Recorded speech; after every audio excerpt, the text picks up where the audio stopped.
அக்னீஸ்வரன், உங்கள் பார்வை. இல்லை, இப்போ இந்த துரைமுருகன் அவர்களோட பேச்சுன்றதுல ரெண்டு தன்மையாக இருக்கு. இப்போ செந்தில் சொன்னது வந்து இங்க இருக்கிற தன்மை கட்சிக்குள்ள இருக்கிறது, இது ஒரு தொலைநோக்கு பார்வையாக கட்சியை கொண்டு போகணுன்ற தன்மை. அதுக்கு அவர் உதாரணமாகவே அதிமுகவையும் காமிச்சுதான் பேசுனாங்கல்ல. நீங்க எப்படி பாக்குறீங்கன்றது? சார் விஜயன் சார் குடும்ப அரசியல் தானே சார், அதனால உங்களுக்கு என்ன பாதிப்பு? விட்டுட்டு போங்களே. அவருக்கு ஒன்றும் பாதிப்பு இல்லை சார். இல்ல, அவரு பொதுப்படையா சொல்றாரு, அப்படி வச்சு பேசுறாரு. லஞ்சம் தானே சார். ஒரு சிலிண்டர் போடுறவங்கள்ட்ட 20 ரூபா கொடுத்துருந்தோம், இப்போ 30 ரூபா கொடுக்குறோம். ஒரு நாளைக்கு சில்லறை இல்லை, நான் ஜிபே அனுப்புகிறேன் வேண்டாம் அப்படின்னு சொன்னால் அவங்க என்ன தெரியுமா சொல்கிறாங்க? சார் ஜிபேலாம் அனுப்பணும் சார், 30 ரூபா காசு கொடுங்க சார். ஒரு அவரையே நம்மளால் இது பண்ண முடியல. ஒரு பெரிய அரசியல், ஒரு நாட்டில் வந்து ஒரு பெரிய முதலமைச்சர், அவங்கள நம்ம மாற்ற முடியும்னு நினைக்கிறீங்களா? அதனால பொதுப்படையா லஞ்சத்தையோ இந்த குடும்ப ஆட்சியவோ உங்களால ஒன்றும் செய்ய முடியாது சார். ஏன் தெரியுமா? ஒரு விரக்திக்கு வந்துட்டீங்க. இல்ல இல்ல இல்ல, விரக்தி இல்ல. நல்ல கேள்வி கேட்டீங்க சார். சார் ஒரு கூடையில 100 ஆப்பிள் சார், அந்த 100 ஆப்பிள்ல ஒரே ஒரு ஆப்பிள் தான் அழுகன ஆப்பிள்னு வச்சுக்கோங்களேன். கொஞ்சம் கெட்டு போனது, அழுகணும்னு சொன்னா கூட வந்து நாளைக்கு வந்து நம்ம சார் கோச்சுக்குருவாரு, என்ன அழுகுனது எப்படி சொல்ல முடியும் அப்படின்னு. ஒரு ஆப்பிள் கெட்டு போன ஆப்பிள். அந்த கெட்டு போன ஆப்பிள 99 ஆப்பிள்கள் சேர்ந்து நல்ல ஆப்பிள மாத்த முடியுமா? இல்ல, நீங்க இது முன்முடிவோட பேசுறீங்க, தவறா கொண்டு வரீங்க. உதாரணம் தவறா. அதான் இப்ப சொல்ல வரேன். கரெக்ட், நல்லது. ஏன் தெரியுமா?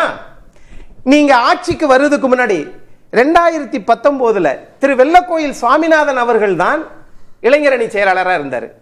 வந்தாங்க, மாத்தினாங்க, நின்றாங்க, ஜெயிச்சாங்க. அதற்கு திரு அன்பில் மகேஷ் அவர்கள், அவர் தான் முதல்ல யாரு? திரு அன்பில் மகேஷ் அவர்கள் கல்வித்துறை அமைச்சராக மாறுவதற்கு காரணம் திரு உதயநிதி அவர்கள், எல்லாருக்குமே தெரியும். அது மாதிரி இவர் சட்டமன்ற உறுப்பினர் ஆன உடனே முதல் தீர்மானம் திருச்சியில திரு அன்பில் மகேஷ் போட்டார். அவரை துணை முதலமைச்சராக்குவதில் என்ன இருக்குது? தீர்மானங்கள் போட்டாங்க. ஆக இவர்கள் என்னன்னா, இவர்கள் அவர்களை உயர்த்தி விடுவது, அவர்கள் இவர்களை உயர்த்தி விடுவது. அதனால் எல்லா பேருமே சேர்ந்து என்னையா நீங்க எதுக்குறீங்க? ஏன் எதுக்குறீங்க?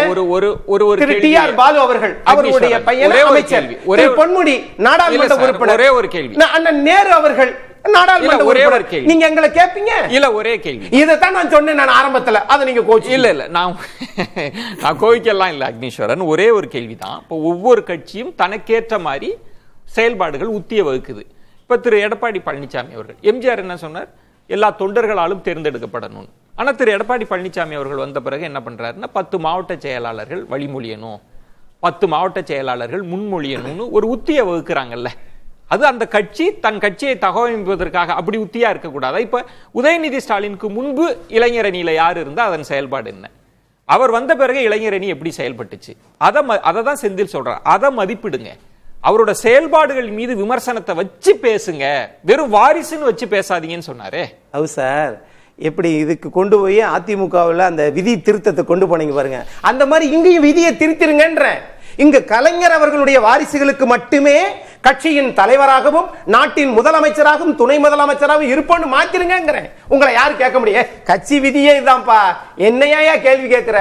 உள்கட்சி விவகாரம் அப்படின்னு நீங்க கேளுங்க. ஆனா நீங்க என்ன சொன்னீங்க? ஐயா பாட்டாளி மக்கள் கட்சி ராமதாஸ் ஐயா தான் சொன்னாங்க, அவர் வாரிசை கொண்டு சாட்டையால எனக்கு வந்து தெருவில் நிப்பாட்டி, நடு தெருவில் நிப்பாட்டி அடிங்கன்னாரு. இவங்க அதை சொல்லாம செஞ்சுட்டாங்க. என் மகன் அரசியலுக்கு வரமாட்டார் என்று இதே தமிழ்நாடு மாண்புமிகு முதலமைச்சர் சொன்னாரா சொல்லலையா? சார் நீங்க நிக்க வைக்கிறீங்க, ஜெயிக்க வைக்கிறீங்க, அது வேற. மக்கள் ஓட்டு போட்டு தான் வர முடியும். இது ஒண்ணு மக்கள் அங்கீகரிக்கிறாங்கல்ல சார்.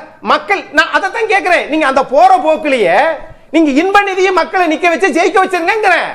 அப்புறம் யாரும் உங்களை கேள்வி கேட்க முடியாதுல்ல, எல்லாரும் வந்தாச்சு. ஆனால் கலைஞர் அவர்கள் இதை நினைத்து தான் செயல் தலைவர் என்று ஒரு அதிகாரத்தை போட்டு அதை நடைமுறைப்படுத்தினார். ஆனா நீங்க என்ன பண்றீங்க? எனக்கு என்ன வேதனை தெரியுமா சார்? இடி மின்னல் மழை என்று போற்றி பாராட்டப்பட்ட 3 பேர் யார் யாரு?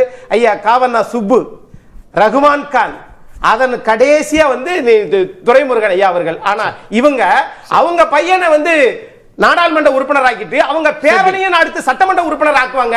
அதற்காக ஒட்டுமொத்த திமுகவையே நீங்க சீர்குலைக்கிறீங்களே. அப்ப ஏழைகள் அந்த கட்சி விட்டு வெளியேறு. சார் 75 சார் ஒரு நிமிஷம் சார் முடிச்சிடறேன்.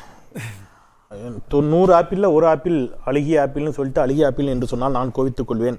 கெட்டுப்போன ஆப்பிள் என்று என் மனம் கோணக்கூடாது என்பதற்காக சொன்ன நண்பருக்கு நன்றி. 100 ஆப்பிள்னு சொல்ல வேண்டாம், ஆனால் ஒரு 75 ஆப்பிள்னு வச்சுக்கலாம். அதிமுகவும் அதனுடைய கூட்டணி கட்சிகளை சேர்ந்த 75 எம்எல்ஏக்களும் ஒரே ஒரு ஆப்பிள் கெட்டுப்போன ஆப்பிள். அதை இப்ப சரி பண்றதுக்கு முடியாம எல்லாரும் தவிச்சிட்டு இருக்காங்க. ஆனா அவர் வாரிசு கிடையாது. இல்ல நான் யாருன்னே சொல்லல பாருங்க, டக்குனு வாரிசு கிடையாது புரிஞ்சுக்கிட்டாரு. நான்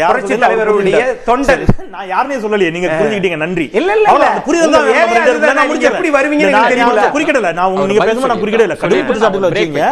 பொது வாழ்க்கையில் இல்லாதவர்களை பற்றி எல்லாம் கூட பேசுங்க, நான் குறிக்கிடல. ரெண்டு விஷயம், ஒரு துணை முதலமைச்சர் ஆவது அப்படிங்கறத அது அரசியலமைப்பின்படி அங்கீகரிக்கப்பட்ட பதவியெல்லாம் இல்ல, அது பணிகளை பிரித்து கொடுக்கறதா. துணை முதலமைச்சர் ஆவதுங்கிறது அந்த கட்சியினுடைய முடிவு. ஆனால் தேவைக்கேற்றவாறு ஓபிஎஸ்ஐ துணை முதலமைச்சர் ஆக்கி கொண்டு 11 எம்எல்ஏக்களின் ஆதரவை பெற்றுக்கொண்டு அப்போ ஓபிஎஸ் பையன் ரவீந்திரநாத் வாரிசு என்று தெரியாமலேயே கையெழுத்து போட்டு அவரை தேனியில நிக்க வச்சு அப்புறம் தேவை முடிந்தவுடன் ஓபிஎஸ்க்கும் எனக்கும் சம்பந்தம் கிடையாது கழட்டி விடுறது இருக்குல்ல, அந்த அரசியல் தான் ஆபத்து. நான் முடிச்சிடறேன். சுயநல அரசியல். ஆமா, நீங்க கழட்டி விட்டீங்கல்ல சார், அந்த கட்சி முடிச்சிடறேன் சார், நான் முடிச்சிடறேன். ஏன் இவ்வளவு பதட்டம்? நான் என்ன சொல்றேன், நீங்க அப்ப அமைதியா இருங்க, நீங்க பேசும்போது நான் குறிக்கல. நான் என்ன சொல்றேன், நீங்க உங்க தேவைக்கு யாரெல்லாம் துணை முதலமைச்சராக்குனீங்க? நீங்க உங்க தேவைக்கு யார் கூட எல்லாம் இருந்தீங்க? தேவை முடிஞ்சதுக்கு அப்புறம் யாரோட எல்லாம் சண்டை போட்டீங்க? அப்படி அந்த இயக்கம் சண்டை போடுதா? என்ன கேட்கிறேன், நீங்க சசிகலா அம்மா யாரும் என்னன்னு சொன்னீங்க? பொதுச் செயலாளர் நீங்க, அப்புறம் இல்லே நீங்க, அப்படி அங்க யாராவது சண்டை போடுறாங்களா? உங்களுக்கு ஏன் வைத்திருச்சல்ங்கிறேன், உங்களுக்கு ஏன் நீங்க அம்மிக்கல்ல இந்த கிராமத்துல ஒரு படம் முடிச்சிடுறேன். ஜனநாயக சண்டையா? எது அமைதி காக்குறீங்க? எது சாவடிக்கிறீங்க? நீங்க அமைதி காத்து எது? கால்ல விழுந்துட்டு கால்ல விழுந்துட்டு அப்புறம் காலவாரி விடுறது ஜனநாயக சண்டையா? பிரேக் கூட திரு உதயநிதி அவர்களுக்கு கால்ல விழுந்தா தான் கால்ல விழுந்து காலவாரி விடுறதுக்கு பேர் ஜனநாயக சண்டையா? கால்ல விழுந்துட்டு காலவாரி 74 வயசு கால்ல விழுந்தா இல்லையா? ஒரு பிரேக் கால்ல விழுந்து காலவாரி விடுறது 74 வயசு கால வரல. துணை முதலமைச்சர் கால்ல விழுந்தா இல்லையா?